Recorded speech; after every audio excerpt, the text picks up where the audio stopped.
This video shows how to name openings in Chess Arsenal and then train those specific variations. First, I played a few moves, and I'm going to get to a Sicilian position. And you'll see at the top where it says Unnamed Opening. If I tap that, I can give the opening a name.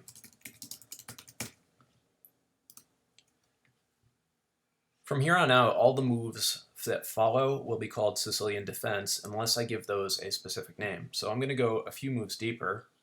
So knight f3, d6, d4, and I'm going to get to a Najdorf position. And here, give it a more specific name. So I'll call this Sicilian Najdorf.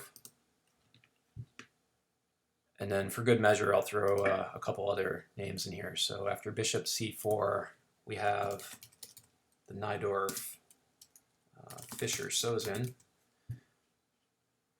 And you'll note that I can call these whatever I want. So if I wanted to group them by a certain player at my club, or maybe name them, this is my black repertoire, so just call them all black repertoire, and so on. I can do that. And what this gives me, let me back up and do one more. So let's do the Sicilian Najdorf main line.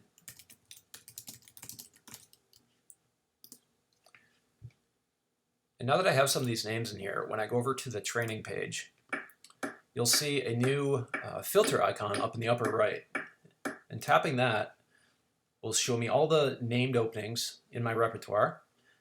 And I can train specific ones. So if I just want to go do these Najdorf variations, but let's say not the top level Najdorf, but just the named Najdorf lines. So I have two of those in here.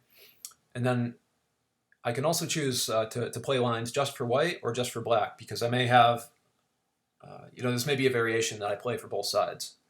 So let's just say for white. And when I hit done, I'm just going to get those Sicilian Najdorf named variations. Now I'm going to go over to results, and we'll see that how I've done in the training is now sorted by the opening name.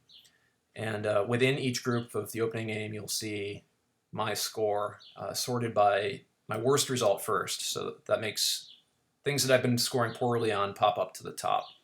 And of course, as before, I could jump to those, and it brings me right to the repertoire where I can see my actual key move or response in each of those positions.